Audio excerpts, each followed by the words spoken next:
Hello everyone, welcome to the What If Anime YouTube channel. Today, we are diving into an exciting new story that will take your imagination to the next level. Let's get started. What if Naruto becomes dark after betrayal of Sakura and Sasuke? The sun hung low over Konoha, painting the Hokage monument in shades of amber and gold. Shadows stretched long across the village streets as Naruto Uzumaki bounded from rooftop to rooftop, his heart lighter than it had been in months. The fourth great ninja war was over. Kage defeated. Even Sasuke had returned, albeit reluctantly, to the village. Things were finally looking up. Naruto landed on a telephone pole, balancing effortlessly as he scanned the village below. His enhanced senses, courtesy of the Nine-Tails chakra now fully integrated with his own, picked up familiar chakra signatures. One in particular made his heart skip. Sakura was at the training grounds with Sasuke. Perfect. He'd been meaning to talk to them both. With a grin spreading across his whiskered face, Naruto leapt toward the training grounds. The future he'd always envisioned seemed within reach at last. Team 7 reunited, Sasuke home, and maybe, just maybe, Sakura would finally see him as more than the hyperactive knucklehead ninja. The forest thickened as he approached the training area. Naruto slowed his pace, picking up snippets of conversation carried on the evening breeze. He paused on a high branch, the dense foliage concealing his presence. "Are you sure about this?"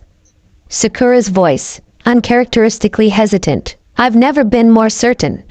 Sasuke's reply was cold, calculated. Naruto froze, his hand instinctively gripping the rough bark of the tree. Something in their tone set off warning bells in his mind. "But what about Naruto?" Sakura pressed. "After everything he's done, Naruto is a means to an end, nothing more." Sasuke's words cut through the air like a poisoned kunai. He's served his purpose. The council is already questioning his stability with the Nine-Tails. They fear his power, as they should. A cold weight settled in Naruto's stomach. He inched closer, careful to mask his chakra. "The village needs stability now." Sasuke continued. "The Uchiha name still carries weight. With you by my side as head medical ninja, we could reshape Konoha, make it stronger. But Naruto, his idealism is a liability." Naruto's breath caught in his throat. He'd misheard. He must have misheard. "I've already spoken to Kakashi," Sasuke said. "The perfect mission to handle the situation. An assassination mission?" Sakura's voice dipped lower. "Disguised as a diplomatic mission to the land of iron? They'll never find his body in those mountains." Sakura was quiet for a long moment. Naruto's heart hammered against his ribs, blood rushing in his ears. This couldn't be happening. Not after everything they'd been through together. "You know I've always loved you, Sasuke," Sakura finally said. "Not him. Never him. But this seems extreme. The Nine-Tails can't be allowed to remain unchecked. The power Naruto wields, no one should have that much influence. And with his ties to the other tailed beasts, he's too dangerous." Naruto's vision blurred, rage and hurt battling for supremacy in his chest.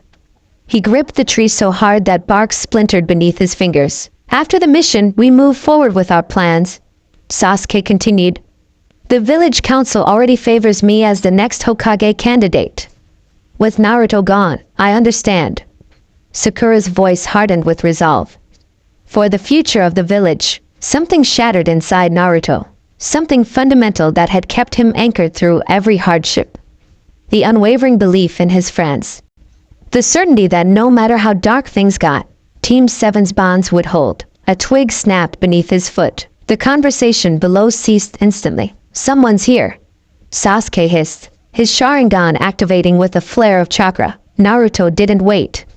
Abandoning stealth, he dropped from the tree, landing in the small clearing where his teammates, his friends, stood. The look on his face must have told them everything. "Naruto." Sakura's eyes widened, her hand flying to her mouth. "How long have you?" "Long enough." His voice sounded alien to his own ears, rougher, darker. The Nine-Tails chakra flickered around him, responding to his turbulent emotions. Sasuke's expression remained impassive, but his hand drifted toward his sword. "So you heard every word." Naruto's gaze shifted between them, searching desperately for some sign, any sign, that this was all a misunderstanding. A genjutsu. A nightmare. After everything we've been through. After all the promises made by children. Sasuke replied coolly. We're shinobi, Naruto. Power and strategy are what matter in the end, not sentiment. And you? Naruto turned to Sakura, his voice breaking. Was it all a lie? Everything we fought for. I never asked you to save Sasuke for me. Sakura interrupted, her green eyes hard as jade. That was your obsession, not mine. I'm a medical ninja. I think of the greater good. The village needs stability, not a Jinchuriki with too much power and too little control. The betrayal cut deeper than any physical wound Naruto had ever suffered. The golden chakra around him darkened, taking on a reddish hue. I would have died for you, he whispered. Both of you, and now we're asking you to die for the village. Sasuke replied, drawing his sword in one fluid motion. This complicates things, but the outcome remains the same. The world seemed to slow down as Sasuke lunged forward, Chidori crackling to life along his blade.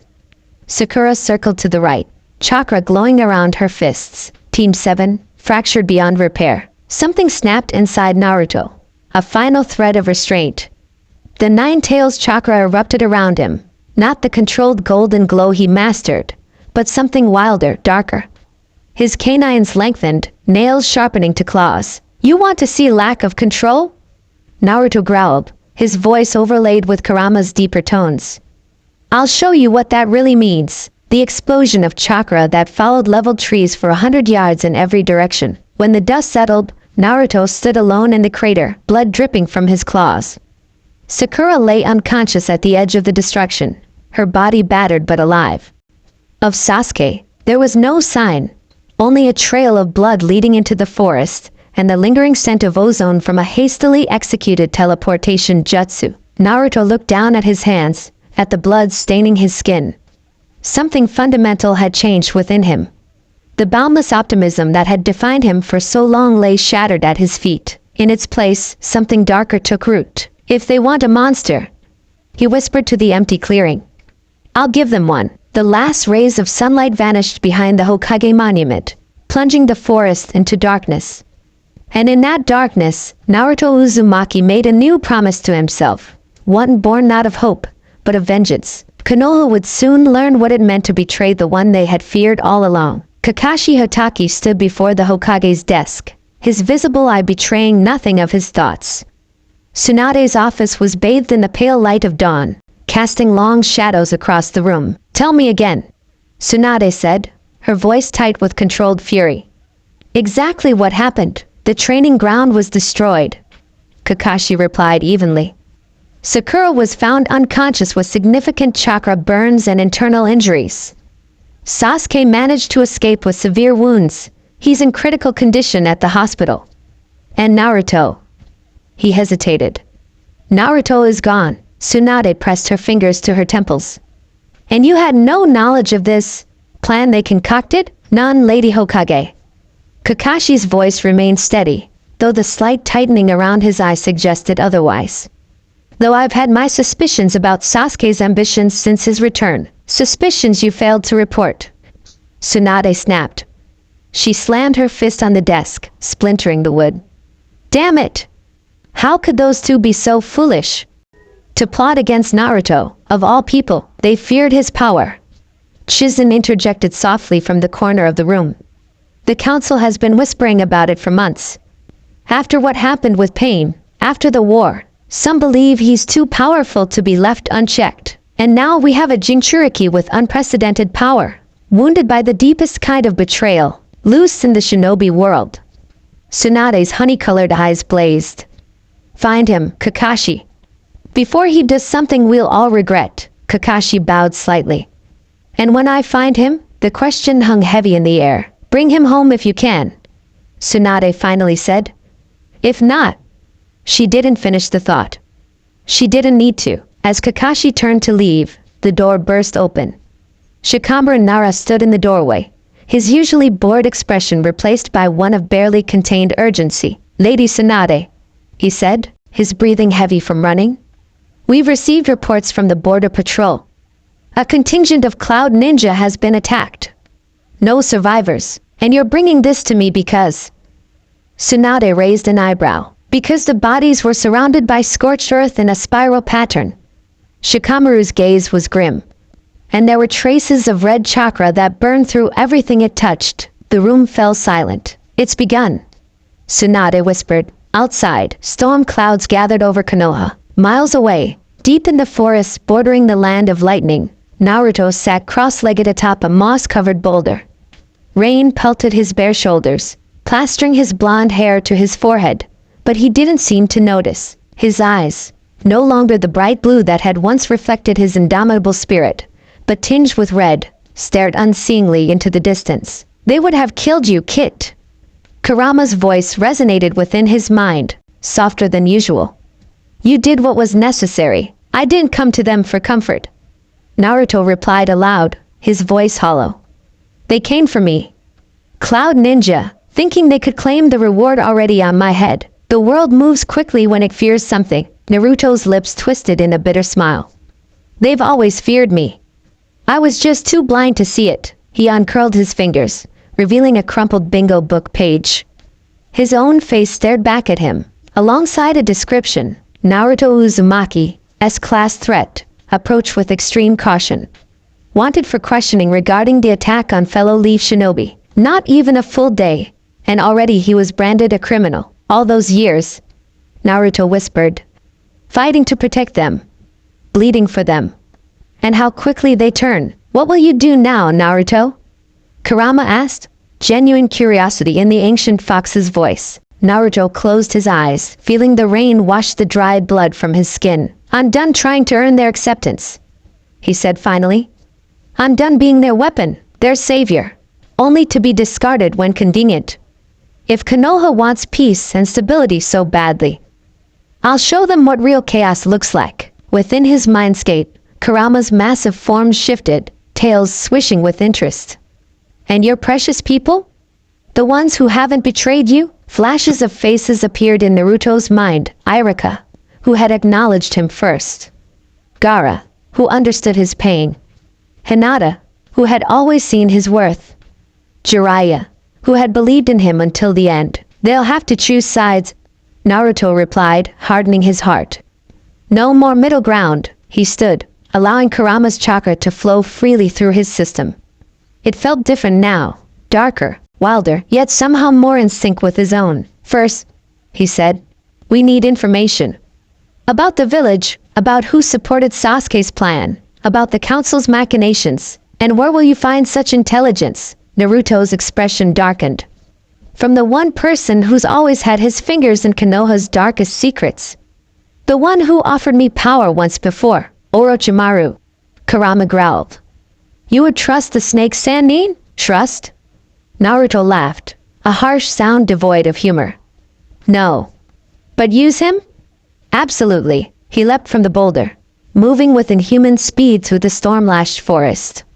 Lightning split the sky, illuminating his path as he headed south, toward the last known location of Orochimaru's hidden laboratory. Behind him, the bodies of the Cloud Ninja smoldered in the rain, a warning to any who would follow. The spark of darkness that had ignited in Naruto's heart was growing, feeding on his pain and disillusionment.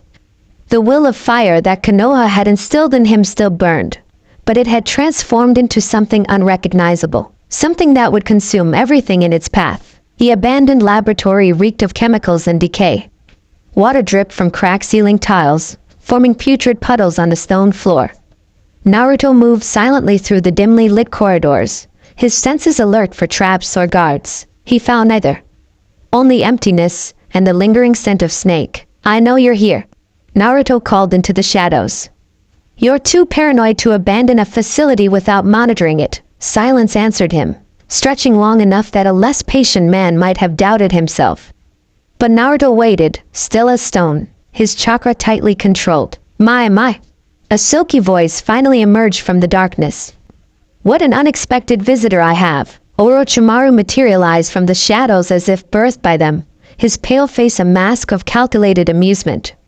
His golden, serpentine eyes assessed Naruto with clinical interest. The Nine-Tails Jinchuriki, all alone and so far from home. Orochimaru's thin lips curved upward, and radiating such delicious killing intent. Has something upset you, Naruto-kun? Cut the act. Naruto growled. You know why I'm here, do I? Orochimaru circled him slowly. Perhaps you finally decided to accept my offer of power? Though I must say, you seem to have plenty of your own now. That chakra, it's changed. He inhaled deeply, as if savoring a fine wine. Darker. More potent. How fascinating. I want information, Naruto said flatly. About Konoha's council. About who supported Sasuke's bid for power. Orochimaru's eyes gleamed with sudden understanding. Ah.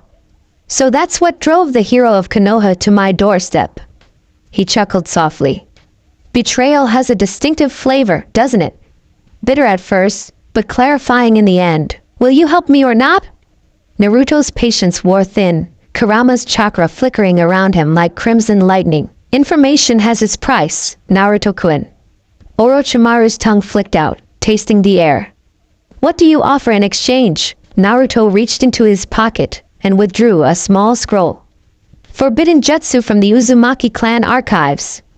Techniques for binding tailed beasts that even Konoha doesn't possess. Orochimaru's eyes widened fractionally, the equivalent of open shock on anyone else. And where did you acquire such treasures? I'm not the idiot everyone thinks I am. Naruto replied coldly. I've been collecting information about my clan for years. Insurance, in case Konoha ever turned on me. How prudent. Orochimaru extended a pale hand. May I? Naruto held the scroll just out of reach.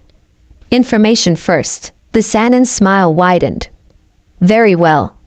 Follow me. He led Naruto deeper into the laboratory, to a room filled with scrolls and strange, glowing containers.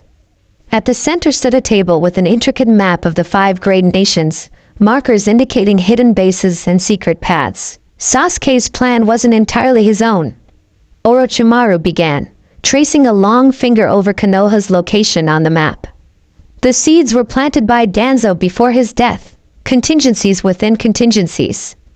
The old Warhawk never trusted the Jinchuriki system. Danzo's dead. Naruto countered. Who's pulling the strings now? The council elders, naturally. Hamura and Koharu. They've always feared unchecked power they couldn't control. Orochimaru's gaze flickered to Naruto's abdomen, where the seal containing Kurama lay. But they have unexpected allies. The feudal lord of the land of fire, for one. He sees you as a potentially destabilizing force in the delicate post-war political landscape. And Kakashi? Tsunade, the Hokage, is your staunchest defender, though her position grows precarious. As for Kakashi, Orochimaru shrugged elegantly. He walks the line between loyalty to Konoha and loyalty to his students. A difficult position. Naruto absorbed this information, his expression darkening with each revelation. The other villages? Opportunistic, as always. Orochimaru pointed to markers across the map. The alliance forged during the war is fracturing. Cloud and Stone would happily see you eliminated as a threat. Sand remains your ally, the Kazekage's influence, no doubt. Mist is cautiously neutral, and Sasuke and Sakura? Who backs them? The young Uchiha has gathered quite the coalition. Orochimaru said, something like pride coloring his voice. And be you loyalists, clan heads concerned about the balance of power, even civilian merchants who see him as a stabilizing force for commerce. Your former teammate has positioned himself well, and their next move? Orochimaru's smile turned predatory. Consolidation of power. Sasuke will recover from his injuries, then push for official sanction to hunt you down. He'll frame it as protecting the village from an unstable Jinchuriki.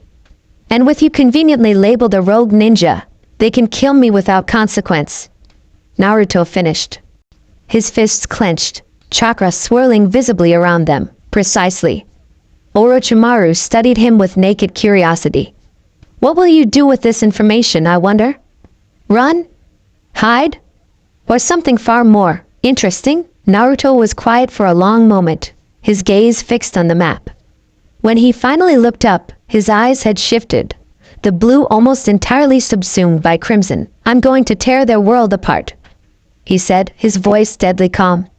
Not with brute force, that's what they expect. But by exposing the Rata Konoha's core. By turning their allies against them. By making them face every dark secret and compromise they'd buried. He tossed the scroll to Orochimaru, who caught it with a flick of his wrist. There's your payment. But I want more than just information. Naruto's gaze hardened. I want access to your network of spies. Your hidden bases. Your research on forbidden techniques. Orochimaru's eyebrows rose. My. You ask for quite a lot, Naruto-kun. In return, Naruto continued as if the Sannin hadn't spoken. You get my protection. And when the time comes to reshape the shinobi world, a place at the table. A slow, genuine smile spread across Orochimaru's face. How delightful. The hero becomes the pragmatist. He extended his hand. You have yourself an ally, Uzumaki Naruto. Naruto took the offered hand, feeling the cool, smooth skin of the snake Sannin against his palm. It should have disgusted him once. Now, it felt like necessity. Don't mistake this for trust. Naruto warned. Cross me, and what I did to those Cloud Ninja will seem merciful by comparison. Orochimaru only laughed. Oh, I wouldn't dream of it. This is far too entertaining to spoil. As they sealed their pact, Naruto felt another piece of his former self crumble away. The Naruto who had dreamed of becoming Hokage, of earning the village's respect through unwavering nobility, seemed a distant memory now. A child's fantasy. Reality required darker methods. There's one more thing you should know, Orochimaru said as they turned to leave the map room. Something that might interest you greatly. Naruto paused. What? Danzo's private archives, the ones not even the council knows about. They contain information on every dark operation Konoha has ever sanctioned, including. His eyes gleamed maliciously. The truth about the night the Nine-Tails attacked. The complete truth. Naruto went utterly still. Where? Hidden beneath the Naka shrine. Behind seals only Uchiha eyes, or perhaps the chakra of the Nine-Tails itself, can open. Orochimaru's smile widened. Wouldn't that make interesting reading? In the shadows of his mind, Kurama stirred restlessly. He speaks truth, Kit. There are secrets about that night even I don't know. Secrets about your parents, and about why I was set loose upon Konoha. Naruto nodded slowly. Show me how to find these archives. As Orochimaru began outlining the location of Danzo's secret vault, a plan began to form in Naruto's mind. Not just revenge, though that burned hot in his veins, but something more comprehensive. A complete dismantling of the system that had used and betrayed him. The shinobi world had created him, molded him into a weapon. Now they would face the consequences of that creation. The birth of a darker Naruto Uzumaki had begun. Rain lashed against the windows of Konoha Hospital, driven by howling winds that seemed to mirror the tension within. The village's top medical nin bustled around Sasuke Uchiha's bed, their faces drawn with concentration as they worked to stabilize his condition. His chakra network is severely damaged. One medic reported, hands glowing green over Sasuke's chest. It's like it was burned from the inside. In the corner of the room, Sakura Haruno stood with her arms crossed, her own injuries bandaged but largely healed. Her expression remained carefully neutral as she watched the team work on the man she had conspired with. Will he recover? Her voice betrayed nothing. Eventually, the head medic replied. But he won't be combat ready for weeks, perhaps months. The nature of these injuries. He shook his head. I've never seen anything like it. The Nine-Tails chakra has somehow corrupted his own. Sakura's fingers tightened on her arms. I see. The hospital room door slid open, revealing Kakashi Hatake. His visible eye swept over the scene, lingering momentarily on Sasuke's unconscious form before settling on Sakura. A word, he said quietly. Not a request. Sakura followed him into the hallway, closing the door behind her. For a long moment, teacher and student regarded each other in tense silence. A dead Cloud Ninja, Kakashi finally said. Burned beyond recognition. Found at the border between fire and lightning countries. Sakura's eyes widened slightly, but she quickly composed herself. Naruto? Who else could it be? Kakashi's voice was unerringly calm. The wreckage is demanding answers. The fragile peace we established after the war is crumbling, and it's been less than 48 hours. Sakura looked away. We couldn't have predicted. Couldn't have predicted what? Kakashi cut her off, his tone hardening. That betraying someone who considered you family might have severe consequences? That conspiring to assassinate a war hero with unprecedented power might backfire? Please, Sakura, enlighten me on what part of this disaster you failed to anticipate. A flush crept up Sakura's neck. We did what we thought was necessary for the village. Did you? Kakashi leaned closer. Or did you do what was convenient for Sasuke's ambitions? For your own? That's not fair. She protested, but the words sounded hollow even to her own ears. No, what's not fair is that I failed all three of you. Kakashi replied, sudden weariness evident in his slouched posture. I should have seen this coming. Should have prevented it. Sakura was silent for a moment. What happens now? Now? Kakashi let out a humorless laugh. Now we hunt down our comrade. Our friend. Before he does something that can't be undone. And if we find him? The question hung in the air between them, heavy with implication. Lady Tsunade has ordered his capture if possible, Kakashi said carefully. But the council has issued different commands. Understanding dawned in Sakura's eyes. Elimination, yes. And guess who they've assigned to the task force? Us, Sakura whispered. Because we know him best. Because you broke him. Kakashi corrected flatly. So you get to clean up the mess. He turned to leave, then paused. One more thing. Whatever happens, whatever Naruto does next, remember that this began with your betrayal. Not his. The words struck Sakura like physical blows. She watched Kakashi's back as he walked away, his shoulders bearing the weight of yet another team torn apart. Inside the hospital room, unnoticed by the medical team, Sasuke's fingers twitched. His eyes moved rapidly beneath closed lids, caught in dreams or nightmares of a friendship irreparably shattered. The Naka shrine stood silent and abandoned in the rain-soaked night. Once a sacred place for the Uchiha clan, it had fallen into disrepair after the massacre, becoming little more than a memorial to a dead lineage. Naruto moved like a shadow through the broken gate, his senses alert for traps or guards. Finding none, he proceeded to the main hall, where faded Uchiha symbols adorned cracked stone walls. This place reeks of old blood. Kurama rumbled within him. And older secrets. Orochimaru's instructions were clear. Naruto murmured, approaching the central tatami mat. The entrance should be below. He channeled Kurama's chakra, not his own, but the pure fox chakra, into his palm and pressed it against the floor. The tatami smoldered, then disintegrated, revealing a stone trapdoor marked with complex seals. Blood seals, Kurama observed. Uchiha blood, specifically. Naruto reached into his pocket and withdrew a small vial, a parting gift from Orochimaru. Good thing our snake friend is a collector, he said grimly, uncorking the vial to reveal thick, dark blood. He poured the contents over the seal. For a heartbeat, nothing happened. Then the symbols began to glow an angry red before fading entirely. The stone slab slid aside with a grinding sound, revealing a narrow staircase descending into darkness. Naruto created a shadow clone to guard the entrance, then descended into the vault. The air below was stale and heavy with dust.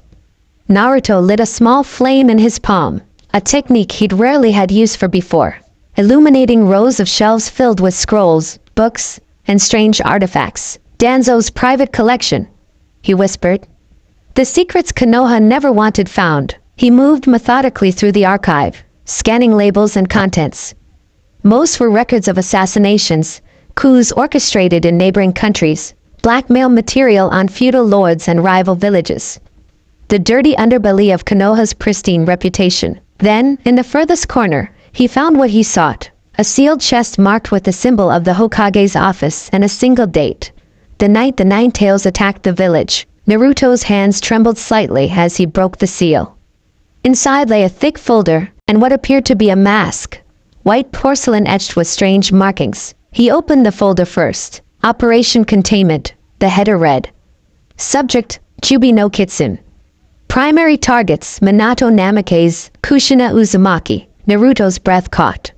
His parents, The documents detailed surveillance of Kushina during her pregnancy, contingency plans for containing the Ninetales should the CO weaken during childbirth, standard protocol for a Jinchuriki. But as he read further, his blood ran cold. Intelligence suggests foreign intervention likely. Unknown masked shinobi with space-time ninjutsu capabilities observed near village perimeter. Council authorization for preemptive action granted. The next pages contain mission parameters for ANBU operatives. Not to protect the fourth Hokage and his wife, but to force Minato's hand if necessary. In the event Namikaze prioritizes his family over the village, protocol severing is authorized. Attached was a detailed plan to isolate Kushina, trigger the release of the Ninetales, and ensure it could be resealed in a more appropriate vessel. They planned it, Naruto whispered, horror and rage building in equal measure. They were ready to sacrifice my parents if my father didn't follow their agenda, and they wonder why I despise humans. Kurama growled. Your village has always seen us as weapons, nothing more. Further documents revealed the aftermath. Danzo's disappointment that an unknown party had acted first, robbing him of control over the situation. His maneuvering to have the infant Naruto isolated from the village, creating the perfect weapon through loneliness and desperation for acceptance. The Jinchuriki must remain loyal to Konoha above all else. Personal attachments are to be discouraged. Regular psychological evaluation recommended to ensure compliance. Naruto's hands shook so violently that he nearly tore the pages. All those years of isolation, of being shunned and feared, not just the natural reaction of villagers who lost loved ones to the Ninetales, but a calculated strategy to make him desperate for Konoha's approval, to create the perfect, loyal weapon. They used me, he whispered. From the beginning. They used my parents' deaths, my loneliness, everything, to shape me into what they needed. And now that you've outgrown their control. Kurama let the thought hang. Now they want me eliminated. Naruto closed the folder, his decision crystallizing into cold, hard resolve. Well, they've created exactly what they feared. He gathered the documents and the strange mask, securing them in his pack. These weren't just leverage. They were vindication. Proof that his darkening path was justified. As he climbed the stairs back to the shrine, Naruto felt something shift within him, a final severance from the boy who had blindly sought Konoha's acceptance. That Naruto was gone, consumed by the flames of betrayal and revelation. In his place stood someone new. Someone forged in the crucible of harsh truth. Outside, the storm had intensified, lightning splitting the sky over Konoha. Naruto stood at the shrine entrance, rain soaking his clothing as he gazed down at the village that had both created and condemned him. Time to show them what they've made, he said softly, and with that, he vanished into the tempest, leaving nothing but scattered raindrops where he had stood. The stage was set for Konoha to reap what it had sown. The land of iron existed in perpetual winter, its mountains shrouded in snow and ice year-round. A neutral territory in the conflicts between shinobi nations, it served as a perfect meeting ground, and an ideal place for Naruto to begin unraveling the fragile piece of the shinobi world. He stood atop a jagged cliff overlooking the samurai fortress of the Three Wolves, his breath crystallizing in the frigid air. Wind whipped his tattered cloak, black now, emblazoned with crimson spirals that mimicked the Uzumaki clan symbol but twisted into something more sinister. His hair had grown longer, wilder, the blonde strands streaked with rust-red highlights that seemed to glow in the pale moonlight. 6 weeks had passed since his flight from Konoha.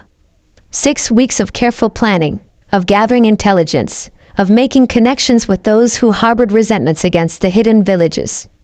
Now, it was time to act. Are you certain this is wise? The voice belonged to Karen Uzumaki, one of the few surviving members of his clan. She stood several paces behind him, her red hair bright against the snow, glasses fogged slightly from her breath.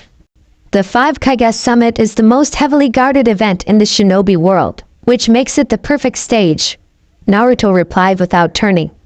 His voice had changed too, deeper, rougher, as if permanently tinged with Kurama's growl.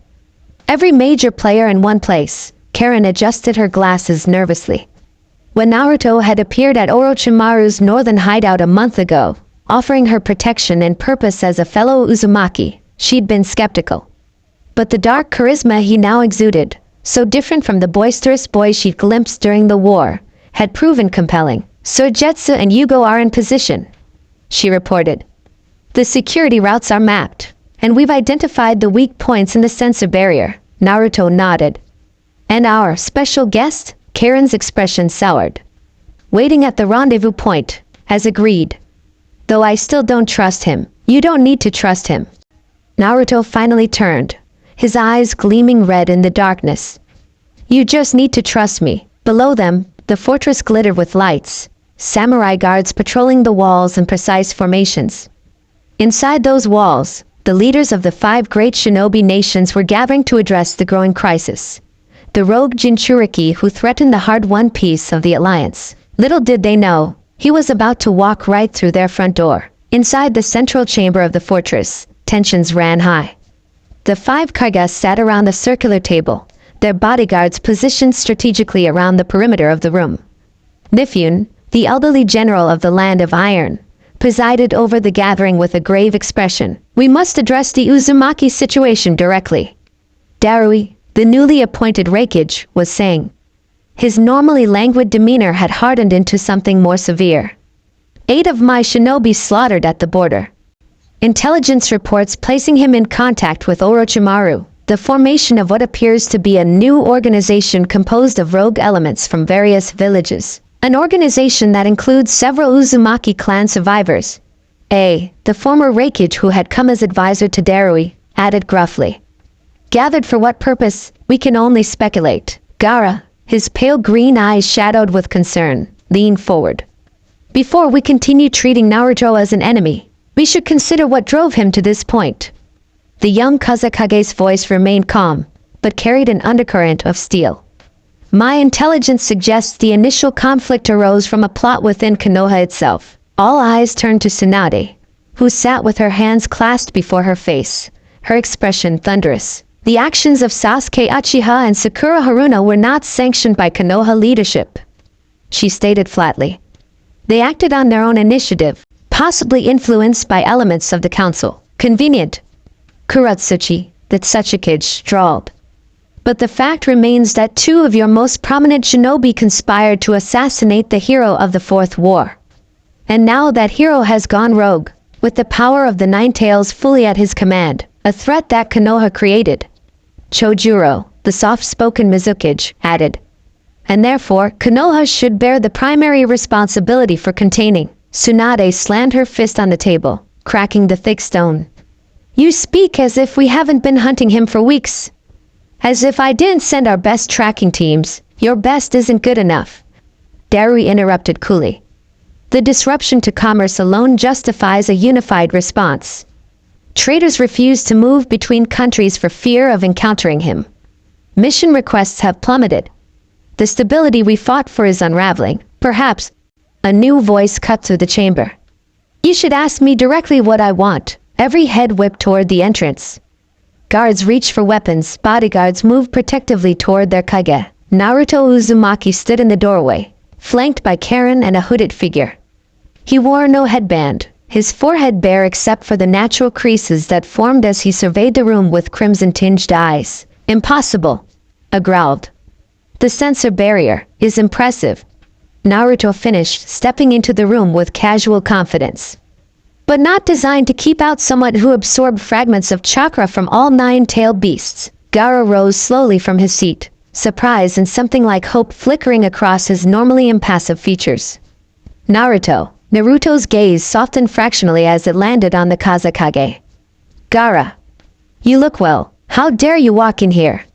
Darui snarled, lightning chakra crackling around his fists.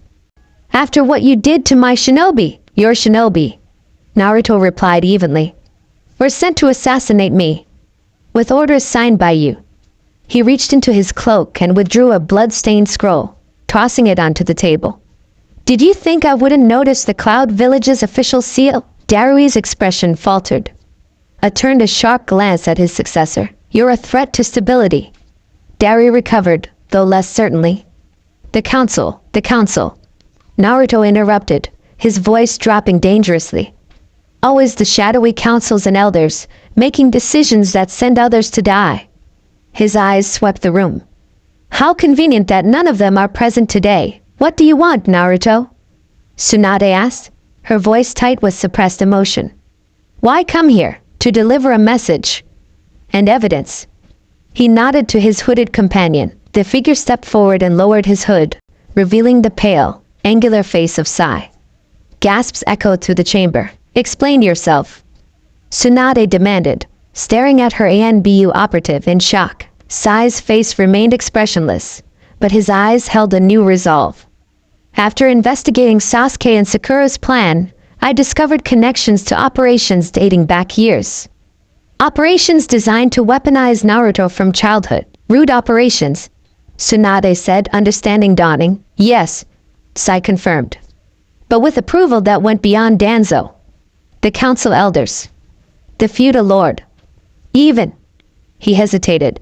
Elements within the Hokage's office during the third's tenure. Sai placed a sealed box on the table. Complete documentation. Surveillance reports on Naruto from age 3. Psychological profiles designed to maximize his usefulness as a weapon. Contingency plans for his elimination should he ever become uncontrollable. The room fell silent as the implications sank in. I didn't come to fight, Naruto said into the silence. I came to make my position clear. I no longer recognize the authority of Hidden Leaf, nor the shinobi alliance it helped create. I act for myself now, and for those who have been used as pawns in your power games. And what does that mean exactly? Chojuro asked quietly. It means, Naruto's lips curved into a cold smile, that the system you've built is about to change. The hidden villages have monopolized power for too long, hoarding techniques, treating people, treating Jinchuriki, as weapons to be aimed at enemies. You speak of revolution. Gaara observed, his expression unreadable. I speak of consequence. Naruto corrected. Starting today, I'll be releasing forbidden techniques to the public. Clan secrets. Village jutsu. The mystique that gives hidden villages their power will evaporate when everyone has access to the same knowledge. You wouldn't dare. Kuratsuchi hissed. The chaos would be magnificent. Naruto finished. But necessary for something new to emerge. Something better than the system that betrayed me. That betrayed all of us who carry tail beasts. This is madness. I growled. You'll start another war, perhaps. Naruto's gaze hardened. Or perhaps I'll finally end the cycle that creates wars to begin with.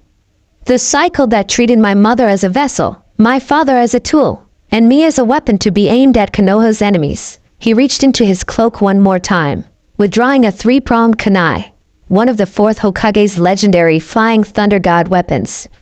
Consider this meeting my declaration of independence. My warning. Back away from hunting me, or face the consequences. Tsunade stood, her face pale with shock and grief.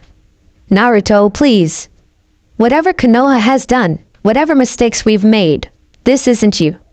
This darkness, it isn't the boy who dreamed of becoming Hokage. For a fleeting moment, something vulnerable flickered in Naruto's eyes, a glimpse of the bright-eyed genin who had once proclaimed his dream to the world. Then it vanished, replaced by cold resolve. That boy died the day his teammates plotted to murder him, he said quietly. And what you see before you is exactly what Konoha created. He backed toward the door, Karen alert at his side. You have 24 hours to issue a stand-down order to all Hunternin. After that, I stopped playing defense. And Sasuke? Gaara asked, his voice carrying across the sudden tension. What do you intend for him? A smile spread slowly across Naruto's face. Not the warm grin of old, but something predatory. Why, Gaara, I intend to keep my promise. I'm bringing Sasuke back to Konoha. His eyes gleamed.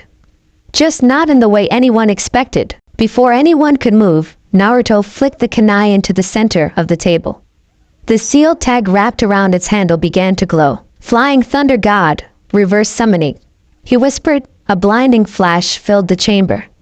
When it faded, Naruto, Karen, and Sai had vanished, along with all the evidence they'd brought. In the stunned silence that followed, Gaara turned to Tsunade. It appears, he said softly, we have a decision to make. Outside, snow began to fall on the land of iron, covering the tracks of the dark path Naruto had chosen. the makeshift headquarters of Naruto's growing organization sprawled through the cavernous interior of a long-abandoned temple complex, hidden deep within the mountains bordering the land of hot water. Ancient stone pillars rose toward a vaulted ceiling, now reinforced with chakra seals designed by Karen and other Uzumaki survivors. Luminescent fungi cultivated by Yugo cast an eerie blue glow throughout the chambers, providing light without the risk of smoke. Naruto stood at the center of the main hall, surrounded by unfurled scrolls and maps.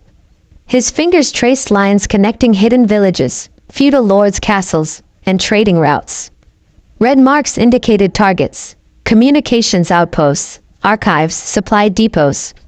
Not for destruction, for infiltration. The 5 Kage summit went exactly as planned, Sai reported, kneeling a respectful distance away. 6 weeks under Naruto's leadership had changed the former root operative subtly. His face more expressive, his loyalty shifted from abstract ideals to a concrete person. They've issued the stand-down order to Hunter Neen, but doubled border security. And Danzo's files? How did they react? Shock. Anger. Division. Sai's mouth curved in the ghost of a smile. The Cloud and Stone delegates immediately began questioning Konoha's trustworthiness. The Mizukage proposed an independent investigation. Naruto nodded, satisfied. And Tsunade? Furious, but not at you. She's launched her own inquiry into the Council Elders' activities. Sai hesitated. She asked me to deliver a message, come home. We can fix this. A bitter laugh escaped Naruto's lips. Home? There's nothing left for me there. And Gaara? He requested a private meeting. Sai's voice softened. He believes in you still. Something flickered across Naruto's face. A shadow of his former self, perhaps. Then it hardened once more. Belief won't change what needs to be done. The conversation halted as Karen burst into the chamber, her face flushed with excitement. They're here, she announced. All of them. Naruto straightened, adjusting the high collar of his black jacket. Show them in. Minutes later, the great hall filled with an unprecedented gathering. Jinchuriki and former Jinchuriki from across the shinobi world. Gaara had not come. His responsibilities as Kazekage prevented such a direct alignment. But the others had answered Naruto's call. Killer Bee, his massive frame dominating the space, rhyming under his breath as always but with a new wariness in his eyes. Fu, the former seven-tailed Jinchuriki, resurrected through methods Orochimaru had provided, her mint-green hair vivid against the stone walls.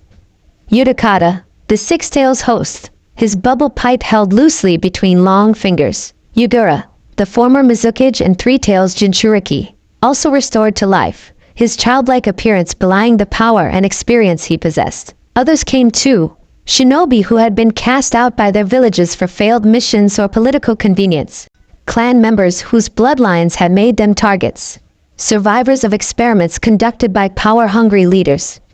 All drawn by a simple message. The world that used you is about to change. Naruto surveyed them, feeling Kurama's satisfaction rumbling within him. A gathering of the scorned and discarded, the fox observed. How fitting. You've all come a long way. Naruto began, his voice carrying easily through the chamber. Some of you know me. Others know only rumors.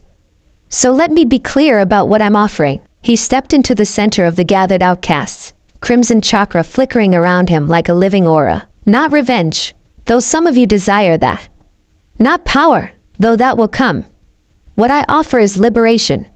From the system that treated us as weapons, as tools, as expendable assets. His gaze swept the assembled faces. The hidden villages maintain their power through monopoly of knowledge, techniques locked away, bloodlines controlled, information restricted. I intend to shatter that monopoly. Murmurs rippled through the crowd. How? Called a voice from the back. A former stone ninja with scars mapping his face. In answer, Naruto gestured to a large stone table at the side of the chamber. On it lay hundreds of scrolls, books, and encoded tablets. Every secret technique my team has recovered. Forbidden jutsu from every village. Clan abilities documented in detail. Starting tomorrow, copies begin circulating throughout the civilian populations of every nation. Shocked silence fell, followed by an eruption of voices. You'll start a bloodbath, someone shouted. The villages will hunt us all down, cried another. Killer Bee stepped forward, his expression unusually serious. Little Nine, I get your pain. The villages played a dirty game. But innocent lives hang in the balance. This move could break the world's stability. Stability? Naruto's voice cut through the din, suddenly cold. What stability? The same stability that led villages to hunt Jinchuriki like animals? The stability that had the Mizukage controlled by Madara for years? The stability where Cloud Ninja tried to kidnap the child for her eyes? His chakra flared, the pressure in the room intensifying until some of the weaker shinobi fell to their knees. I'm not starting chaos, he continued, his voice dropping to a dangerous hush. I'm exposing the chaos that has always existed beneath the surface. The villages don't protect people, they protect power. And it's time that power was redistributed. Yukata raised a slender hand. And when the old system falls, what replaces it? Something new. Something transparent. Naruto's expression softened slightly. I don't have all the answers, but I know the current path leads only to more wars, more children turned into weapons, more betrayal. He turned to the scarred stone ninja who had questioned him. 3 weeks ago, you were ordered to assassinate a feudal lord's son because he spoke against military expansion. The mission went wrong. Civilians died. Your village disavowed you, placed your name in the bingo book, and sent your own teammates to kill you. The man's eyes widened. How did you? I know all of your stories. Naruto interrupted. Every betrayal. Every mission gone wrong. Every order that turned your stomach but that you followed anyway. Because that was what shinobi do. His gaze swept the room again. I'm offering a chance to write a different story. Killer Bee studied Naruto for a long moment, then nodded slowly. The Eight Tails sees your light, though it's wrapped in the night. I'm in, little brother, though this path leads to trouble. One by one, the others indicated their agreement, some with excitement, others with reservation, all with the gleam of purpose in their eyes. As the gathering dispersed to quarters prepared throughout the temple complex, Naruto felt a presence lingering behind him. He turned to find Yugura, the resurrected former Mizukage, watching him with ancient eyes and a youthful face. You're playing a dangerous game, Uzumaki, Yugura said softly. I once tried to change things too, before Madara's control. Do you know what I learned? Naruto waited, saying nothing. Systems resist change. They fight back. And they rarely distinguish between revolutionaries and monsters. Yugura's childlike features twisted with remembered pain. Be careful you don't become what you're fighting against. The words struck closer to home than Naruto cared to admit. Is that why you came? To warn me? Yugura smiled faintly. I came because, unlike you, I failed. And I want to see if someone finally succeeds. He turned to go, then paused. One more thing. Your plan to unveil hidden techniques to the world. It will change everything. But knowledge without wisdom is just another kind of weapon. As Yugura's small form disappeared into the shadows of the temple, Naruto found himself alone with his thoughts. And with Kurama, who had been uncharacteristically quiet throughout the gathering. The little turtle speaks wisdom. The fox finally rumbled. Revolution devours its children, Kit. Even ones as strong as you. I'm not starting a revolution. Naruto replied, staring at the maps and scrolls surrounding him. I'm finishing one.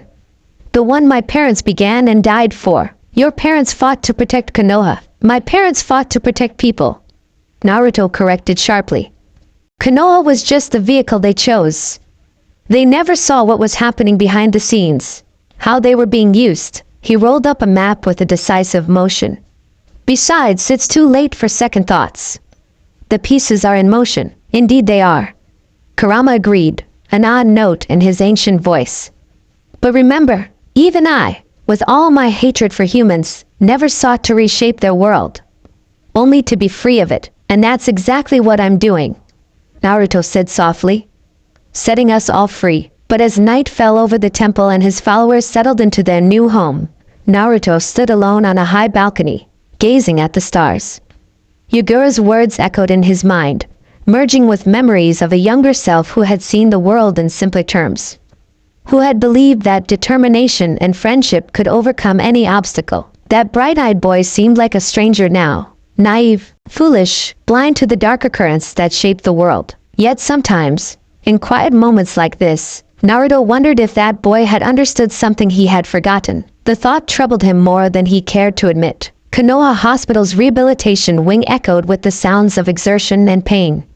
In a private training room, Sasuke Uchiha moved through forms with painful slowness, sweat drenching his loose training clothes despite the moderate pace. Enough for today, Sakura said from the doorway, her medical clipboard clutched tight against her chest. You're pushing too hard. Sasuke ignored her, launching into another sequence. His movements, once fluid and deadly as lightning, now stuttered and faltered.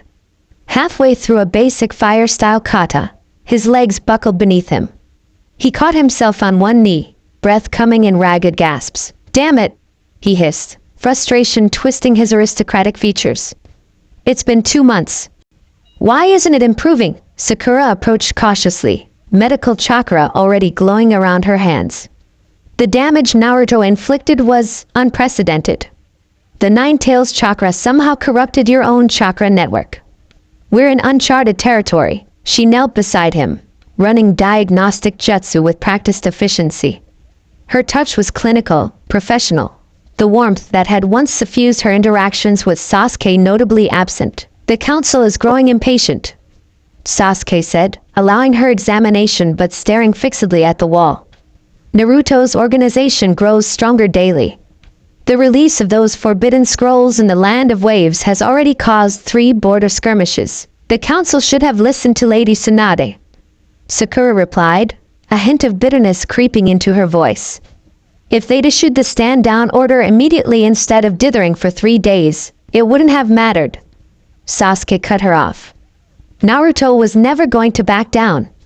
Not after. He trailed off, the memory of their betrayal hanging unspoken between them. Sakura's hands stilled over his chest. We did what we thought was right, she said mechanically, repeating the justification they'd clung to for months. Did we? Sasuke finally looked at her, his mismatched eyes, one onyx black, one the purple-ringed Rinnegan, searching her face. Or did we do what was convenient? What served our ambitions? The question hung in the air, either willing to voice the growing doubt that had plagued them since that fateful day. The day they had broken something that, perhaps, could never be repaired. A knock at the door saved Sakura from responding.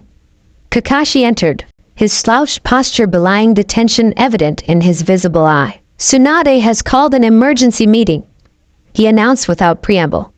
Naruto's been spotted. In Amigekure, Sasuke struggled to his feet, ignoring Sakura's protests. Doing what? Meeting with their new leadership. Apparently, he's offering them access to Uzumaki's sealing techniques in exchange for amnesty for his followers. Kakashi's eye narrowed. But that's not all. Intelligence suggests he's planning something bigger. Something specifically aimed at Konoha. When do we leave? Sasuke demanded, already reaching for his sword propped against the wall. You don't, Kakashi replied flatly. You're not combat ready, and you know it. This is a reconnaissance mission only. We need information about his plans, not a confrontation. Sasuke's face darkened with anger. This is my responsibility. My mess to clean up. Yes, it is. Kakashi agreed, his voice hardening. But your guilt doesn't outweigh tactical reality. You'd be a liability in the field. The words struck Sasuke like physical blows. His hand tightened on his sword hilt until his knuckles whitened. Besides, Kakashi continued, his tone softening slightly, there's something else you need to see. Something Tsunade's team found in the archives I identified. What?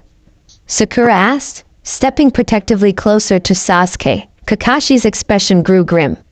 Evidence that suggests the Uchiha massacre may not have been entirely Itachi's decision.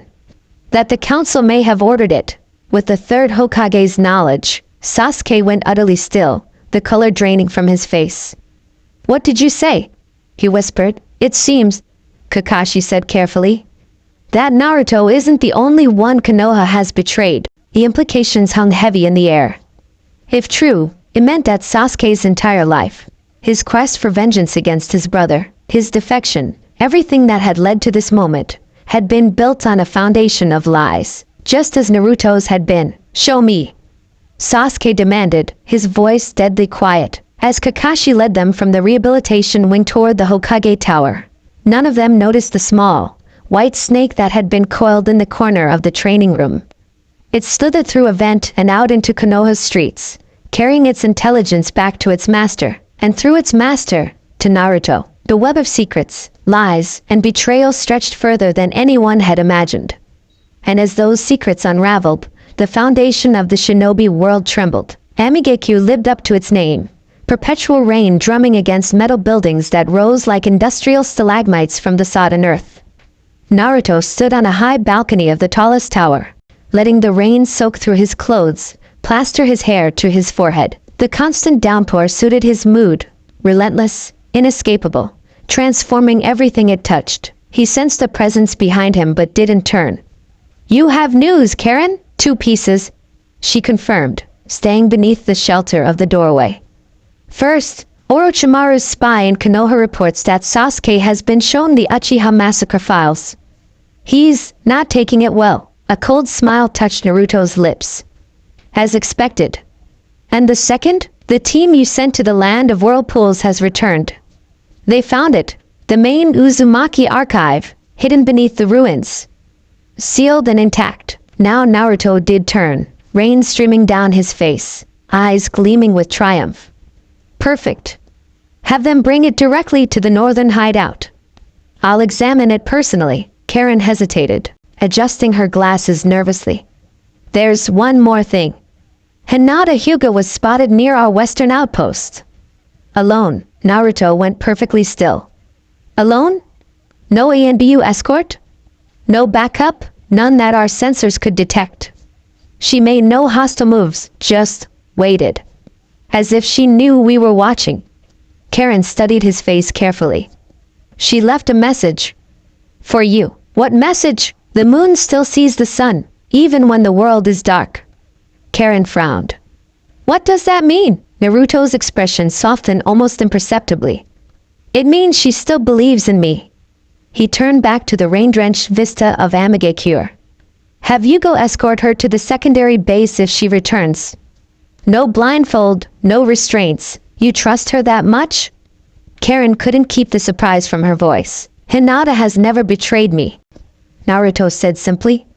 "Not everyone from Konoha is an enemy." As Karen departed, Naruto closed his eyes, feeling the rain trace paths down his face like tears he refused to shed. Hinata's message stirred something he tried to bury, a memory of gentler days, of a girl who had always seen him clearly when others looked past him. "She was the first to love you without condition," Kurama observed within him. "Even before me, she deserves better than what I'd become." Naruto murmured, "Perhaps. Or perhaps she understands better than you think." Before Naruto could respond, another presence approached, heavier footsteps, a larger chakra signature. Killer Bee joined him at the railing, seemingly unbothered by the downpour. "Little Nine, our time is fine, but we need to talk about your next design," he rapped, his sunglasses somehow remaining in place despite the rain. "The scrolls you've dropped have the villages hopped, but your real target's still in the dark." Naruto nodded. "Konoha, you planning to burn it down?" "That move would make me frown. Innocents don't deserve the hurt. For sins of those who treat them like dirt, I'm not going to destroy Konoha," Naruto replied, his voice quiet but firm. "I'm going to expose it. Force it to face everything it's buried." Bee studied him for a long moment. "Your eyes show hate, but also weight. The burden heavy on your soul. Revenge is taking its toll." Something flashed across Naruto's face. Anger, perhaps, or pain. "This isn't about revenge. No?" Bee's voice dropped the rhyming pattern, suddenly serious. "Then what drives you to tear down the village you once loved?" "The village your parents died protecting?" "Justice," Naruto replied immediately. "Truth. Freedom from a system built on lies and sacrifice." "Noble words," Bee acknowledged. "But the Eight Tails sees deeper. He says your chakra's grown darker these past weeks. That the kid who saved the world is disappearing beneath the weight of betrayal." Naruto turned away. "That kid was a fool. He trusted blindly, believed the pretty lies they fed him. That kid," Bee countered, placing a massive hand on Naruto's shoulder. Had something you're losing. Hope. The belief that people can change, that tomorrow can be better than today. I still believe in change. Naruto insisted. Why else would I be doing this? But do you believe in redemption? He asked softly. For Konoha? For Sasuke and Sakura? For yourself? The question struck deeper than Naruto wanted to admit. He shrugged off B's hand. Some things can't be redeemed. Sometimes, the only path forward is to burn down what can't be saved and build something new from the ashes. B sighed, his usual exuberance dimmed by genuine concern. Just make sure you don't burn away the best parts of yourself in the process, little brother. As Killer Bee departed, leaving him alone with the rain and his thoughts, Naruto felt Kurama stirring restlessly within him. The ox is wiser than he appears, the fox commented. He senses what I've been feeling. Your chakra is changing, Kit. Growing darker. Colder. Is that concern I hear, Kurama? Naruto asked with a bitter smile. I thought you'd appreciate my embrace of darker impulses. Once, perhaps. Kurama's voice held an unfamiliar note of uncertainty. But that was before you changed me. Before you showed me another way. Naruto laughed. A harsh, broken sound barely audible above the rain. Ironic, isn't it? I saved you from your hatred, only to fall into my own. It isn't too late to change course. Kurama suggested carefully. The Hyuga girl's message, we've come too far. Naruto interrupted, his hands tightening on the railing until the metal groaned beneath his grip. The shinobi system is rotting from within. Someone has to tear it down, and I've already made myself the villain in their eyes. Might as well finish what I've started. Within Naruto's mindscape, Kurama observed his host with ancient, troubled eyes. The bright child who had changed the heart of an immortal being of hatred was fading, consumed by pain and disillusionment, and for the first time in his long existence, the Nine-Tails found himself in the unexpected position of advocating for mercy rather than vengeance. But some wounds ran too deep for even a tailed beast to heal. The atmosphere in the Hokage's office crackled with tension. Tsunade stood behind her desk, amber eyes blazing with barely contained fury. Before her stood the Konoha Council elders, Hamura and Koharu, their aged faces set in expressions of grim defiance. Explain this, Tsunade demanded, slapping a folder onto her desk. Explain how you authorized the elimination of an entire clan without full Hokage's sanction. Koharu's wrinkled features tightened with disdain. Those documents were classified for a reason. Her voice was brittle as old parchment. The Uchiha were planning a coup. They would have plunged Konoha into civil war, so you had them butchered. Tsunade slammed her fist down, splintering the solid oak desk. Men, women, children, an entire bloodline wiped out on your order, on Danzo's recommendation. Hamura interjected, his roomy eyes darting nervously to the cracked desk. With Hiruzen's reluctant approval. The situation was more complex then. I've read the files. Tsunade cut him off, her voice deadly quiet. All of them. Including the alternative Shursui Uchiha proposed. The diplomatic solutions you rejected. The evidence of Root's provocations that exacerbated tensions. She leaned forward, her shadow falling across the elders like a physical weight. You didn't just kill a clan. You created Sasuke's hatred. Itachi's suffering. You planted the seeds that Madara and Obito harvested. Every death in the Fourth War can be traced back to your decision. Koharu's chin lifted, defiant despite her age. We acted to protect Konoha. You acted to protect your power. Tsunade countered, disgust evident in every syllable. And now that same arrogance, that same willingness to sacrifice others, has cost us Naruto. The office door burst open. Sasuke stood in the entrance, his face a mask of barely controlled rage. Behind him hovered Kakashi, his one visible eye filled with concern. I heard everything, Sasuke said, each word edged with ice. You ordered my brother to slaughter our family. Made him a pariah. Left me alive as a, what? A spare Uchiha? Insurance? Hamura backed away, alarm evident in his stance. The Uchiha blood was too valuable to lose entirely. Valuable? Sasuke's laugh was a broken, jagged thing. Like a rare kunai? A useful weapon? His Rinnegan eye began to glow, chakra swirling visibly. Kakashi stepped forward, placing a restraining hand on his former student's shoulder. "Sasuke," he warned softly. "This isn't the way." For a moment, the tension in the room was unbearable. Sasuke's killing intent so thick it seemed to distort the air. Then, gradually, he regained control, though the hatred in his eyes burned no less brightly. "Now I understand," he said, his voice hollow. Why Naruto turned. What he saw that day in the forest wasn't just personal betrayal. He glimpsed the truth about Konoha. What I've been too blind to see. He turned to Tsunade. Every word he said at the 5 Kage summit was true, wasn't it? The village system is corrupt at its core. Tsunade met his gaze unflinchingly. Parts of it, yes. That doesn't justify what he's doing now, doesn't it? Sasuke's hand drifted to his sword.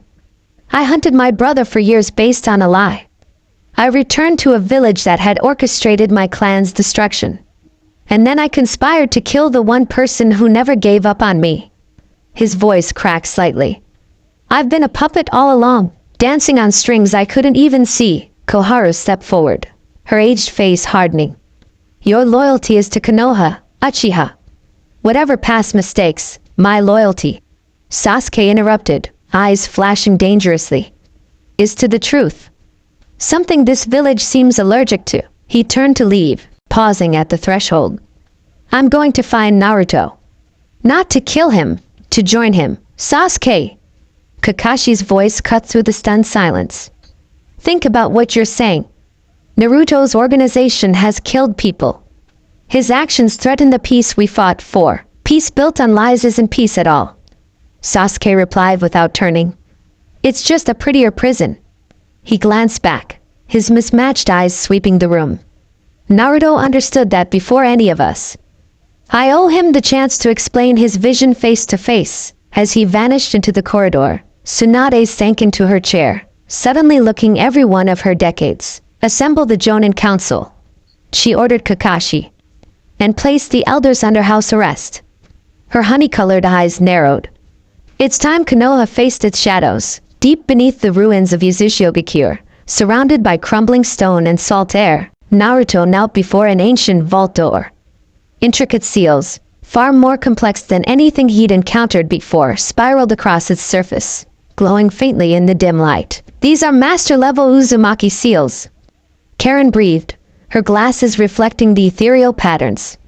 Created before the village was destroyed. No one has opened this vault in decades. Naruto traced the patterns with reverent fingers. My mother might have known these techniques, he murmured. If she'd lived. If Konoha hadn't used her as a weapon. The bitterness in his voice echoed in the cavernous space. Around them stood a dozen followers, a mix of former Jinchuriki, clan outcasts, and disillusioned shinobi who had rallied to his cause.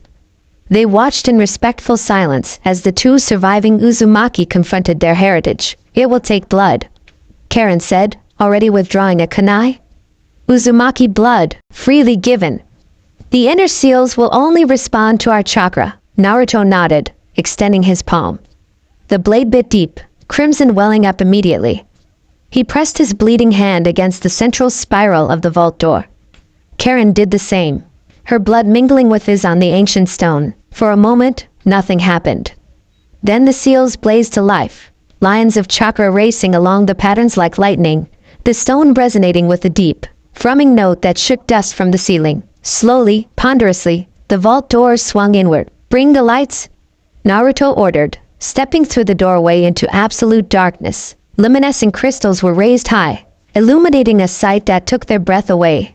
Row upon row of scrolls, books, and tablets, perfectly preserved in a space that seemed to exist outside time itself. The accumulated knowledge of the Uzumaki clan, masters of sealing jutsu, experts in chakra manipulation, keepers of secrets too dangerous for the wider world. It's all here, Karen whispered, tears streaming unnoticed down her face. Our whole history. Everything the other villages tried to destroy when they feared our power. Naruto moved to a central pedestal where a single scroll lay open, the writing upon it still vibrant despite its age. His eyes widened as he scanned the text. This is... His voice faltered. Karen, this is a technique for redistributing tailed beast chakra. For sharing it between multiple hosts, Karen looked up sharply from the shelf she'd been examining. That's impossible. The stress would kill any vessel besides the main Jinchuriki, not according to this. Naruto's fingers traced the intricate diagrams. This seal network allows for partial transference without compromising the primary seal. Limited power, but distributed widely, understanding dawned in Karen's eyes. An army with 9 tails chakra, not just Kurama's. Naruto corrected, a fierce light kindling in his eyes. I carry fragments of all 9-tailed beasts within me. This could allow me to share that power with those who follow us. Not to create weapons, to create equals who could stand against hidden village shinobi. Karen noted, excitement coloring her voice. Who could defend themselves against Hunter Nin and Anbu? Naruto rolled up the scroll with careful hands. This changes everything. The villages maintain control through superior military force. But if civilian populations had access to even a fraction of tailed beast chakra, they could resist. Karen finished. Self-govern. Break away from hidden village dominance. The possibilities unfurled in Naruto's mind like a blossoming flower, dark and beautiful. Not destruction, but transformation. Not revenge, but revolution. We'll need time to study these techniques, he said, already forming shadow clones to begin cataloging the vault's contents. And specific materials for the sealing arrays. The Forgotten Island, one of the former Mist Ninjas suggested. It has naturally occurring chakra-conductive crystal deposits. Unmined because the Mizukage restricted access, Naruto nodded. Make preparations. We move the operation there immediately. His gaze swept over his assembled followers. What we found here isn't just knowledge, it's liberation. The means to finally break the cycle of violence the hidden village system created. As his team began the careful process of transporting the ancient archive, Naruto stepped aside, communing silently with Kurama. This path is dangerous, kid, the fox cautioned. Distributing tailed beast chakra has never been done on this scale. The consequences could be unpredictable. The current system is what's dangerous, Naruto countered. It concentrates power in the hands of the few, who inevitably abuse it. This way, everyone can protect themselves, and if they use that power not for defense, but conquest? If they become the very thing you sought to dismantle? Naruto had no immediate answer. For all his conviction, for all his righteous anger, the shadow of doubt flickered briefly across his consciousness. What if Kurama was right? What if, in attempting to break one cycle of violence, he was simply creating another? The moment passed, resolution hardening once more in his heart. We'll build safeguards into the seals. Limitations. Guidance. His hands clenched at his sides. I have to try, Kurama. The alternative is letting the hidden villages continue as they always have, sacrificing people like my parents, like Gaara, like all the Jinchuriki, for their twisted vision of peace. He felt Kurama's reluctant acceptance more than heard it. A shift in the ancient entity's chakra. A resigned acknowledgement. Then we will try. The fox conceded. But remember what the turtle boy said. Become not the monster you fight against. Naruto's expression softened momentarily. That's why I have you, old friend. To remind me of who I was. Who I could be again, someday, if this works. As they emerged from the ancient ruins into the salt-tinged air of Yuzushiobiku's broken shores, Naruto gazed out at the churning sea. Somewhere across those waters lay Konoha, the village that had shaped him, betrayed him, and now feared him. Soon, they would understand exactly what their betrayal had created. Not just a vengeful former Jinchuriki, but the architect of a new world order. Midnight in the land of frost. Moonlight spilled across ice-crusted landscapes, transforming the world into a glittering dreamscape of silver and shadow. The air hung still and frigid, each breath materializing as a crystalline cloud. In this frozen tableau, movement, a small team of elite shinobi, moving with practiced silence across the unforgiving terrain. Their faces were hidden behind porcelain masks painted with animal features. Konoha Anbu on the hunt. At their head moved a slender figure, long indigo hair spilling from beneath a fox-patterned mask. Hinata Hyuga, newly recruited to the Black Ops division, led the tracking unit with the silent grace that had become her hallmark since the war. Any sign? asked the eagle-masked operative at her right, voice barely above a whisper. Hinata's Byakugan pulsed beneath her mask, veins spreading in an intricate network as she scanned the landscape. Nothing yet. But the intelligence was specific. Naruto's forces moved through this region 3 days ago, if they were here at all, muttered the boar-masked shinobi behind her. Feels like we're chasing ghosts. Hinata offered no response, focusing instead on extending her visual range to its limits. For weeks now, she'd led mission after mission, ostensibly hunting Naruto and his growing organization. Tsunade had handpicked her for these assignments, a decision that had raised eyebrows among the council. Given her well-known feelings for the rogue Jinchuriki, what no one knew, what Hinata had shared with no one save the Hokage herself, was the true purpose of these missions: to find Naruto before Danzo's remnant root forces did. To establish contact. To understand. A flicker of chakra caught her attention, faint but distinctive. A familiar signature that made her heart stutter in its rhythm. East Ridge, she announced, gesturing sharply. 2 kilometers. I detect a patrol of 4. The team responded instantly, adjusting their course.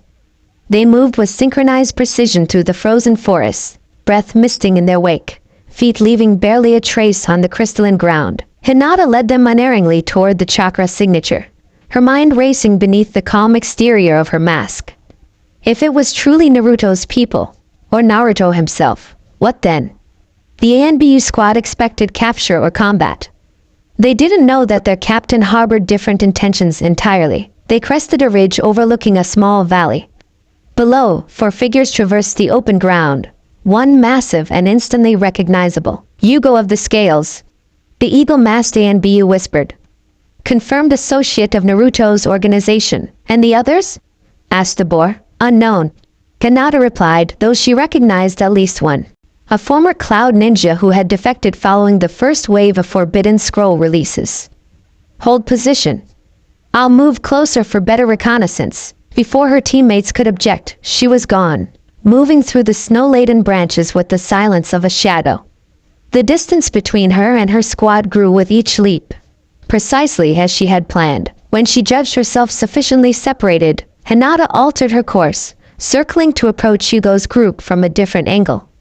Not with stealth now, but deliberately allowing her chakra signature to flare briefly. A signal. The reaction below was immediate. Yugo froze, his massive head turning unerringly toward her position. He said something to his companions, who dispersed into defensive positions while he stood alone in the center of the clearing, waiting. Hinata descended from the trees, landing in a soft puff of displaced snow 30 paces from the orange-haired giant. She removed her mask, revealing her face to the moonlight. Hinata Hyuga. Yugo acknowledged, his voice surprisingly gentle for one of his imposing stature. We've been expecting you. Where is he? She asked simply. Not here. Yugo's eyes, calm now, showing no sign of the berserker rage that had once defined him, studied her with surprising insight.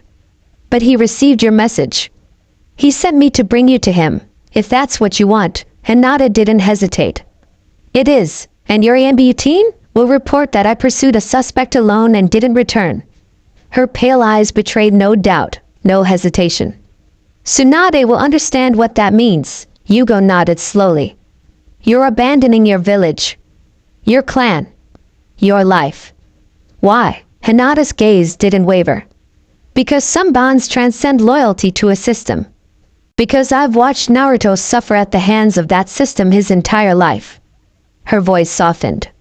Because I've never stopped believing in him, even now. Something like respect flickered in Yugo's expression. You realize he's changed. He's not the bright-eyed boy who dreamed of becoming Hokage. Neither am I the shy girl who watched from the shadows. Hinata countered, a new steel in her voice. We all change. That doesn't mean we lose our essential truth. After a long moment, Yugo nodded. You'll need to be blindfolded for part of the journey. Security protocols, I understand. As Yugo approached with a strip of dark cloth, Hinata cast one last glance toward the ridge where her ANBU team waited. Once she crossed this line, there would be no going back. She would be marked a defector, a traitor to Konoha. But loyalty to a person wasn't the same as loyalty to an institution. She had learned that lesson watching Naruto all these years. His unwavering dedication to his precious people. His willingness to defy orders and conventions to protect those he cared for. It was time to show that same courage herself. The blindfold descended, plunging her world into darkness. Hinata felt no fear, only a strange sense of liberation. Whatever Naruto had become, whatever darkness had claimed him, she would face it directly. With eyes that had always seen him clearly, even when he couldn't see himself. Absolutely not. Tsunade's fist crashed into her desk, completing the destruction her earlier blow had begun. The wooden surface collapsed entirely, sending scrolls and documents cascading to the floor. I will not authorize an assassination order against Hinata Hyuga. Across from her stood two figures. Hayashi Hyuga, his aristocratic features locked in a mask of cold fury, and Ibiki Marino, the head of Konoha's intelligence division, his scarred face impassive. My daughter has defected to a known terrorist organization, Hayashi stated, each word precise as a kunai strike. The protocols are clear. She possesses sensitive information about village defenses, Byakugan techniques, ANBU operations. She made contact with Naruto's group on my orders. Tsunade interrupted, amber eyes flashing. As part of an ongoing operation you failed to disclose to the council. Ibiki noted, his deep voice carefully neutral. Or to the Hyuga clan head, because the council and certain clan heads have proven themselves unreliable where Naruto is concerned. Tsunade shot back. Need I remind you that this entire crisis began with unauthorized actions taken behind my back? Hayashi's pale eyes narrowed. Whatever the origin of this situation, my daughter has now officially abandoned her post. The ANBU report is clear. She removed her mask, spoke with the enemy, and willingly departed with them. She's our only link to Naruto. Tsunade countered, moderating her tone with visible effort. Our only chance to understand what he's planning and potentially de-escalate this situation before it spirals further out of control. Or she's been compromised by her well-known feelings for the Jinchuriki. Ibiki suggested, his scarred features betraying nothing of his personal opinion. In which case, she represents a critical security breach. Tsunade straightened, her legendary presence filling the office despite the broken desk between them. Let me be perfectly clear. No action will be taken against Hinata Hyuga without my explicit authorization. She is to be considered an active intelligence asset in deep cover. Any harm that comes to her will be treated as direct insubordination to the Hokage. Hayashi's face flushed with barely contained anger. You overstep your authority. The Hyuga clan. Tsunade cut him off coldly. Serves Konoha. Not the other way around. Your daughter has shown more courage and strategic thinking than half the jonin in this village. She saw an opportunity to reach Naruto directly and took it, at great personal risk. She fixed Hayashi with a stare that had made hardened shinobi quail. Instead of demanding her execution, perhaps you should reflect on why she felt compelled to take such drastic action. A tense silence filled the office, broken only when the doors slid open to admit Shikamaru Nara. The young strategist took in the destroyed desk, the standoff between Hokage and clan head, and sighed deeply. Troublesome timing, he muttered. But this can't wait. He held out a scroll bearing the Wind Country seal. Message from Gaara. Urgent. Tsunade broke her staring contest with Hayashi to take the scroll, scanning its contents with increasing alarm. Damn it, she breathed. What is it? Ibiki asked, professional interest overriding the previous tension. Sasuke has made contact with Naruto's organization. Tsunade announced, her voice grim. Sand Intelligence spotted them meeting in the Land of Rivers 3 days ago. They appeared to be collaborating. The implications hung heavy in the air. Konoha's last loyal Uchiha, the prodigy who had been groomed as a future Hokage candidate, now potentially aligned with the very force they were struggling to contain. First my daughter, now the Uchiha. Hayashi said coldly. Your failure to control your subordinates grows more concerning by the day, Lady Tsunade. Get out. Tsunade replied, her voice deadly quiet. Both of you. Shikamaru stay, after the others had departed. Hayashi with rigid dignity, Ibiki with professional detachment. Tsunade sagged into the chair behind her ruined desk, It's falling apart, she said softly. Everything we built after the war. The trust. The alliances. All crumbling because of secrets that should have been exposed years ago. Sakura picked up a fallen sake bottle that had miraculously survived the death's destruction, examining it thoughtfully. Maybe that's the point, he suggested. Maybe Naruto's forcing a reckoning that was long overdue, by releasing forbidden techniques to civilian populations? By recruiting disaffected shinobi into what amounts to a private army? Tsunade shook her head.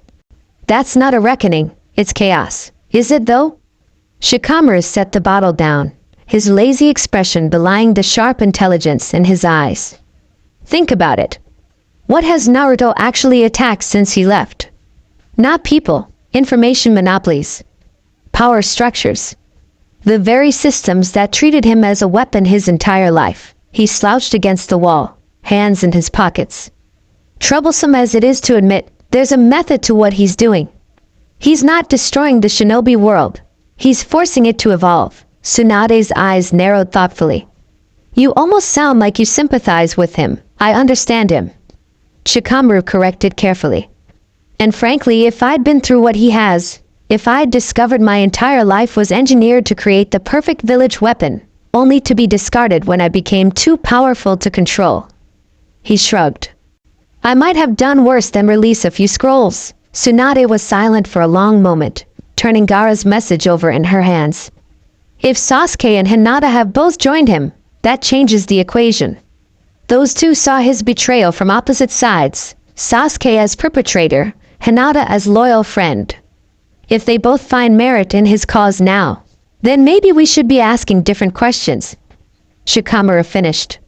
Not how to stop Naruto, but whether what he's doing needs to be stopped at all. The idea hung between them, radical and dangerous, yet increasingly difficult to dismiss. Outside the broken window of the Hokage's office, a raven perched on a nearby roof lifted into flight, its red eyes gleaming unnaturally in the fading light. It soared over the village, beyond the walls, and into the gathering dusk, carrying its observations to a pair of mismatched eyes that had once belonged to Konoha, but now served a different vision entirely. The game of shadows and secrets continued, with pieces moving into position for a confrontation that would reshape the shinobi world forever. The forgotten island rose from the churning sea like the spine of some ancient beast, jagged black rock formations jutting toward the storm-laden sky.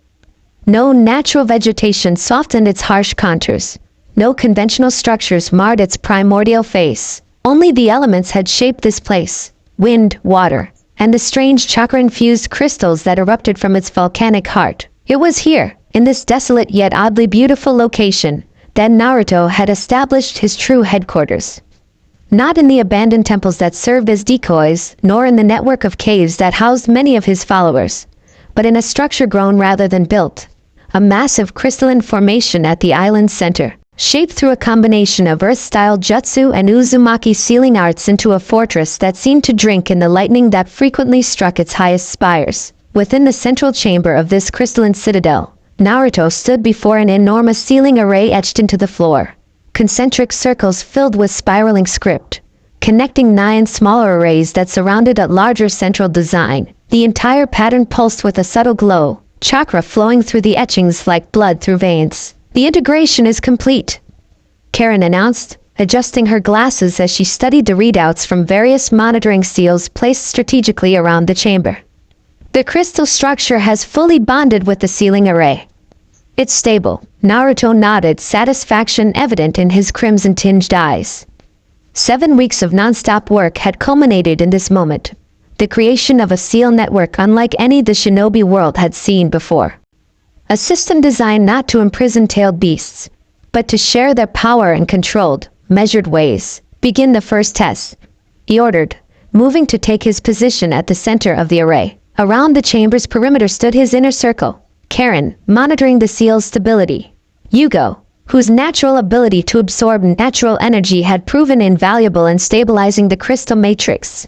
Suigetsu, uncharacteristically serious as he maintained a water barrier to contain any potential chakra leakage. And 2 figures whose presence would have shocked Konoha. Sasuke Uchiha and Hinata Hyuga, stationed at critical junctures of the array where their unique visual prowess could track the chakra flow with unparalleled precision. Releasing primary containment in 3, 2, 1. Karen intoned, activating a sequence of hand science. The sealing array blazed to life, lines of chakra surging from the outer rings toward the center where Naruto stood. Within his mindscape, Kurama stirred, tails swishing with nervous energy. "This is unprecedented, kid," the fox cautioned. Even for the sage of six paths, the sage didn't have access to Uzumaki's sealing techniques. Naruto replied, his physical body beginning to glow with golden chakra. Or a willing partnership with the tailed beasts. As the surge of power reached him, Naruto closed his eyes, focusing on the fragments of chakra he carried from each of the 9-tailed beasts. Not just Kurama's overwhelming power, but the distinctive energies of all his Biju siblings. Shikaka's sand binding, Metatabi's blue flame, Isabu's water affinity, Son Goku's lava manipulation, Koku's steam, Saiken's caustic bubbles, Komiai's flight, Gyuki's ink, all harmonized by Kurama's dominant presence. He reached for these energies, not to use them himself, but to channel them into the waiting array. "Now!" he called out, his voice echoing with harmonics as the Biju chakra flowed through him. The effect was immediate and dramatic. The sealing array transformed from lines etched in stone to rivers of liquid light, chakra visible flowing outward toward the 9 secondary nodes where willing participants waited. Former Jinchuriki, for the most part, their bodies already acclimated to tailed beast energy. Yagura at Isabu's node, Yudokata at Saiken's, Fu at Komiai's, Killer Bee at Gyuki's, and others selected for their compatibility with the remaining beasts. Not to become full Jinchuriki, that wasn't the purpose, but to serve as conduits, secondary anchors for a distributed system. The chamber filled with gasps and exclamations as the chakra transfer activated. Each recipient began to glow with a fraction of their assigned beast's power. Not the full transformation of a Jinchuriki, but a controlled, stable sharing of specific abilities. Visual confirmation. Kanata called out, her Byakugan bulging with the strain of tracking such massive chakra flows. The secondary pathways are forming as predicted. Chakra signatures stable and balanced, Rinnegan confirms. Sasuke added, his mismatched eyes narrowed in concentration. No rejection patterns. The distribution is holding. For one breathtaking moment, the entire array burned with such brightness that even the observers had to shield their eyes. Then, gradually, the glow subsided to a sustainable level, the chakra flow settling into a steady rhythm. Naruto opened his eyes, surveying the results with satisfaction. Around the chamber, each participant was testing their new abilities. Fu hovering slightly above the ground with translucent insect wings. Yagura manipulating a small sphere of water with unprecedented precision. Yudokata blowing bubbles that curved and moved in defiance of physics. It worked, Karen breathed, all evident in her voice. The chakra distribution is stable. The secondary anchors are holding. Naruto nodded, the golden glow gradually receding from his form as the system balanced itself. "This is just the beginning," he said, his voice carrying easily through the chamber. "These 9 anchors will allow us to extend the network further. Controlled distribution to our followers, scaled according to their compatibility and need, not an army of Jinchuriki," Sasuke observed, moving to stand beside him at the center of the now quieted array. "But a network of empowered individuals, connected through the tailed beast chakra. Connected, but autonomous," Naruto emphasized, his gaze sweeping the chamber. "Each person maintains their identity, their will. This isn't about control. It's about distribution of power that has been hoarded for too long." Hinata approached from her monitoring position, her pale eyes reflecting the residual glow of the sealing array. "The chakra pathways are unlike anything I've ever seen," she said softly. "They're beautiful. Interconnected but not invasive." Naruto's expression softened as it always did in her presence. Since her arrival weeks ago, Hinata had become an unexpected anchor for him. Not just because of her Byakugan's utility in his work, but because of her unwavering belief in his essential goodness, even as his methods grew more radical. "What's the next phase?" Sasuke asked, pragmatic as always. "We expand the network beyond this room," Naruto replied, turning back to the array. "Carefully, strategically. Not everyone will receive the same abilities or level of power. That would be chaos. But enough to change the fundamental balance between hidden villages and the populations they claim to protect. A shadow crossed his face. And then we take the fight directly to those who've maintained this broken system. Starting with Konoha's council, Sasuke's eyes narrowed. Not the village itself? No. Naruto's voice was firm on this point. Never the innocent. Only those who knowingly perpetuated the lies. The ones who ordered the Uchiha massacre. Who turned Jinchuriki into weapons. Who treated children as disposable tools for their ambitions. He turned to face his inner circle fully, his eyes burning with conviction. Make no mistake, what we're doing will cause upheaval. There will be resistance. Attempts to frame us as terrorists, criminals, madmen. But history is written by those with the power to enforce their narrative. And after today, that power no longer belongs exclusively to the hidden villages. Killer B, testing the new limitations of his partial transformation, paused to regard Naruto with uncharacteristic seriousness. Revolution sounds mighty fine when you're dropping the design. But after the fighting comes the hardest part, building something that won't fall apart. The observation hung in the air, a question none of them had fully answered yet. What would replace the system they sought to dismantle? Who would guide the world that emerged from the ashes of the old order? We'll cross that bridge when we come to it, Naruto said after a moment, though the slight furrow of his brow suggested the question had struck home. For now, we focus on Phase 2. Karen, begin preparations for the wider distribution network. Sasuke, coordinate with our intelligence cells. I want to know the moment Konoha discovers what we've created here. As the group dispersed to their assigned tasks, Hinata lingered, her perceptive gaze studying Naruto's face. You're troubled, she observed quietly. Just focus, he replied, but the deflection didn't work on eyes that had watched him so carefully for so many years. B is right, you know, she said, stepping closer. Destruction is the easy part, even when it's justified. Creation is harder. Messier, Naruto sighed, some of his carefully maintained facade slipping away.